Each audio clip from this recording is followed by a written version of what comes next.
A major policy shift being floated by the government is receiving pushback from entertainment promoters in Western Jamaica who argue rising costs alone won't fix deeper security gaps. The promoters are also calling for more dialogue with stakeholders before the proposed measures are implemented. It's been just over 2 weeks since the shooting incident at the Randy Williams Entertainment Center, which left 3 people injured, and all eyes are on the court case with the parties involved. Eyes are also on the government's response to the incident.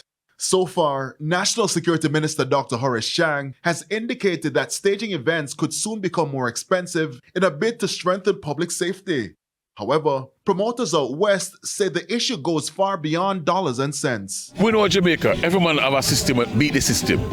Majority of the times have a breakdown is our own, sometimes even friends of the promoter do that most of the time because they have a friend pass. Chairman of the Negril Entertainment Association, Ryan Morrison, says while security is critical, simply increasing guards and imposing higher fees does not address breakdown in protocols. If it's security, let's have a security conversation. Let's just look at what we're doing now. Is it adequate?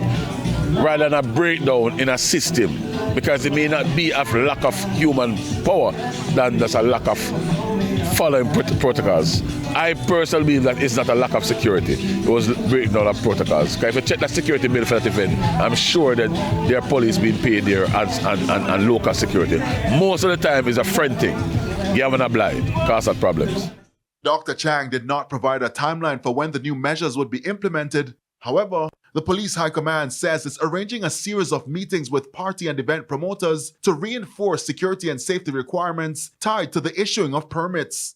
As part of these measures, the police say restrictions on firearms at entertainment venues will be introduced.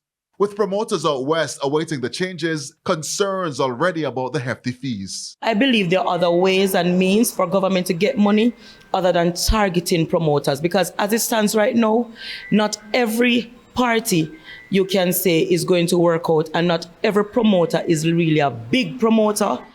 In the meantime, there are also calls for more consultation with stakeholders before any decision is taken. So if there's going to be any additional costs, the service providers who benefit from it, including the government, have to find some creative way to actually ease the burden from the promoters.